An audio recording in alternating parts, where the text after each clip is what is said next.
मशरिक़ वस्ता एक बार फिर ऐसी कशीदगी की लपेट में आ गया है जो किसी भी वक्त एक बड़े इलाकाई तसादुम की शक्ल अख्तियार कर सकती है।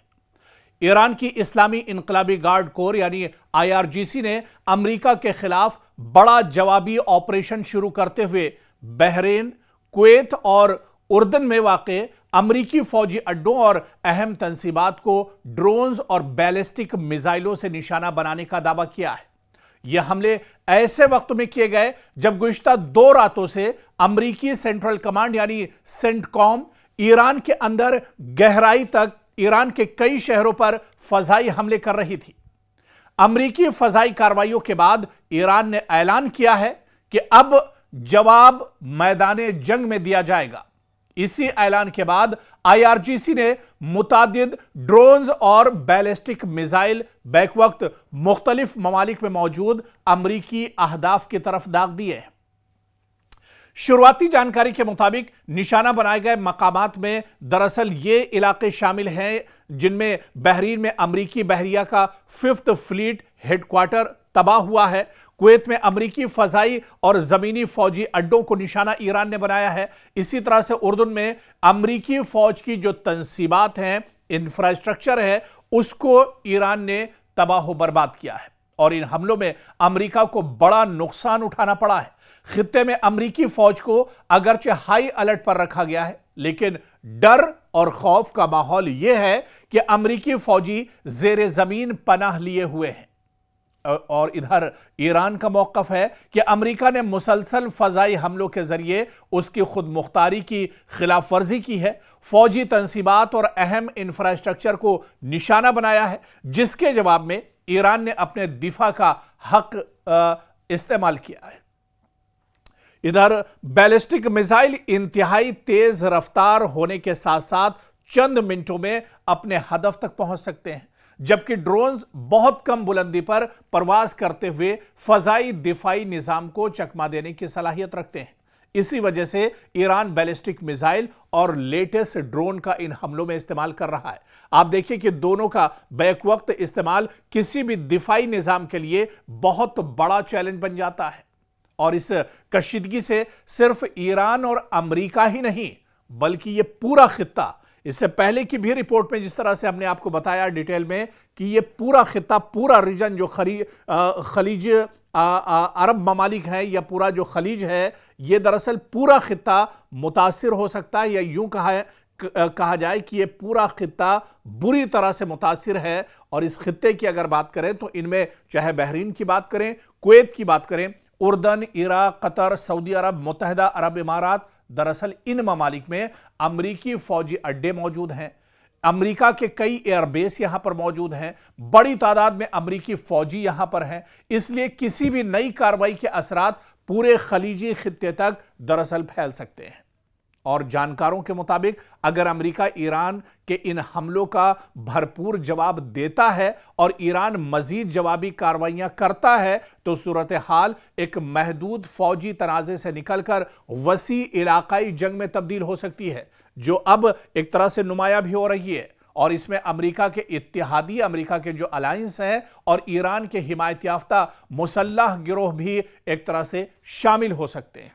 आप देखिए कि इसके असरात क्योंकि सिर्फ इसी खित्ते पर नहीं बल्कि पूरी दुनिया पर अब पड़ते एक तरह से नजर आ रहे हैं। यानी जंग का दायरा अब बढ़ रहा है, जंग का दायरा वसी हो रहा है और यही वजह है कि जंग अब इस खित्ते में पूरे मशरिक़ वस्ता तक फैल रही है और पूरे मशरिक़ वस्ता में जहां जहां अमरीकी मफादात हैं उन्हें ईरान लगातार टारगेट कर रहा है। ईरान मशरिक़ वस्ता में लगातार अटैक कर रहा है और आज फिर बड़े पैमाने पर अटैक किए गए हैं। और आपको बता दें कि सिर्फ 1-2 जगहों पर मशरिक़ वस्ता पर ईरान ने हमला नहीं किया है बल्कि पूरे रीजन में अब हमले दरअसल ईरान ने तेज कर दिए हैं। एक तरफ अमेरिका लगातार 10वें दिन बमबारी कर रहा है, लगातार अटैक कर रहा है, लगातार ईरानी फौजियों को, ईरानी लीडरशिप को, ईरान के जो मफादात हैं उन्हें अमेरिका निशाना बना रहा है। और उसी के जवाब में ईरान पूरे मशरिक़ वस्ता में, पूरे रीजन में ना कि 1-2 मुल्क, 1-2 खलीजी शहर बल्कि पूरे रीजन को अब ईरान टारगेट कर रहा है। इस बीच रिवॉल्यूशनरी गार्ड्स ने कहा है कि उसने अमरीकी एसेट्स को जॉर्डन में निशाना बनाया है, बहरीन और कुवैत में निशाना बनाया है, और इस बीच बड़े पैमाने पर एक तरह से तबाही अमेरिका को उठानी पड़ी है। अमेरिका को बहुत ज्यादा नुकसान हुआ है। जैसा कि एक रिपोर्ट में हमने आपको बताया, ताजी जानकारी आपको हमने दी कि अबनाए हुर्मुज में 2 बड़े टैंकर्स को, जो अमेरिका से दरअसल ताल्लुक रखते थे, उन टैंकर्स को ईरान ने तबाह कर दिया है। और ये जो रास्ता है वो दरअसल ईरान ने कहा है कि अमेरिका और उसके इत्तेहादियों के लिए अब एक तरह से अबनाए हुर्मुज में ही उसकी कब्र खोद देंगे। और अब देखिए कि अबनाए हुर्मुज में आईआरजीसी ने खुद यह दावा किया है, उसने यह बयान दिया है कि अमेरिका के 2 टैंकर्स को यहां पर तबाह कर दिया है। और यह दरअसल डोनाल्ड ट्रंप के लिए बहुत बड़ा झटका है। अमेरिका या फिर अमेरिका के जो इत्तेहादी मुल्क हैं, उसके जो अलायंस ममालिक हैं, उनके लिए बहुत बड़ा झटका है। आपको याद होगा जब पहली बार जंग शुरू हुई थी, इजराइल अमेरिका ने एक साथ ईरान पर हमला किया था और उसके बाद ईरान ने अबनाए हुर्मुज में पूरी तरह से नाकाबंदी कर दी थी। आप देखिए कि सिर्फ पूरी दुनिया में, आप देखिए अमेरिका समेत पूरी दुनिया में हाहाकार मच गया था। गैस और पेट्रोल की किल्लत एक तरह से हो गई थी। और अब एक बार फिर खतरे के बादल मंडला रहे हैं, क्योंकि एक बार फिर अबनाए हुर्मुज पर ईरान ने ताला लगा दिया है। ईरान अब यहां से, ईरान की इजाजत के बगैर कोई भी टैंकर्स अब यहां से गुजर नहीं सकता है। और इसके अलावा जो दूसरे जराए हैं खलीजी ममालिक में या मशरिक़ वस्ता में, जहां से गैस और ऑयल, पेट्रोलियम या डीजल वहां से आता है, अब वहां पर भी ईरान ने हमले तेज कर दिए हैं। चाहे जॉर्डन की बात की जाए, बहरीन की बात की जाए, कुवैत की बात की जाए, अबू धाबी की बात की जाए, यूएई की बात की जाए, सऊदी की बात की जाए, अब कोई इलाका दरअसल, कोई खित्ता इस रीजन में दरअसल महफूज नहीं है। और ईरान ने यही कहा था अभी हालिया दिनों, जिस तरह से कालिबाफ का बयान आया था या इसी तरह से वहीदी का बयान आया था, और उन्होंने यही कहा था कि अगर हमारे ऊपर हमले जारी रहते हैं, तेहरान पर अगर अमेरिका के हमले नहीं रुकते हैं, तो फिर पूरे मशरिक़ वस्ता में अमरीकी मफादात जहां जहां हैं, अमरीकी तंसीबात, अमरीका का इंफ्रास्ट्रक्चर, अमरीका के जितने एयरबेस हैं, दरअसल ये एयरबेस अमरीका के नहीं हैं।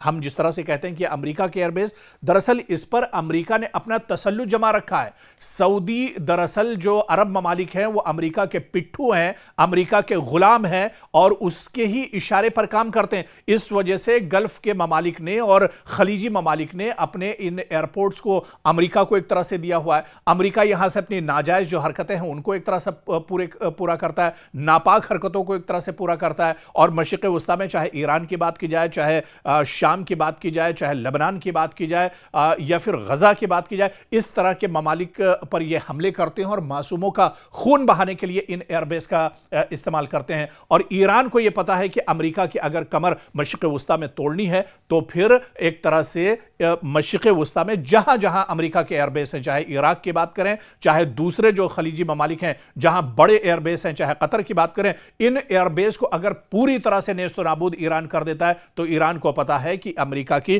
कमर टूट जाएगी और डोनाल्ड ट्रंप को बहुत बड़ा झटका एक तरह से लगेगा। अमेरिका के लिए बहुत बड़ा झटका होगा, पेंटागन के लिए मुश्किलें बढ़ जाएंगी, वॉशिंगटन की परेशानियां बढ़ जाएंगी। और इसी वजह से पूरे मशरिक़ वस्ता पर अब ईरान ने हमले तेज कर दिए हैं। पूरे मशरिक़ वस्ता में हाहाकार मचा हुआ है। लेकिन एक चीज याद रखनी चाहिए, ईरान पहले ही यह कह चुका है, साफ कर चुका है कि मशरिक़ वस्ता में किसी मुल्क पर हमारा हमला नहीं है, बल्कि मशरिक़ वस्ता में जहां जहां पर अटैक हो रहे हैं वो दरअसल सभी अमरीकी इंफ्रास्ट्रक्चर, अमरीकी मफादात, अमरीकी तंसीबात, अमरीका के एयरबेस, जो अमरीका के तसल्लुत में जो चीजें हैं, अमरीका के अंडर में जो चीजें आती हैं, दरअसल उन्हीं को ईरान टारगेट कर रहा है। और ईरान का मकसद यही है कि किसी तरह से मशरिक़ वस्ता में ईरान की कमर तोड़ी जाए।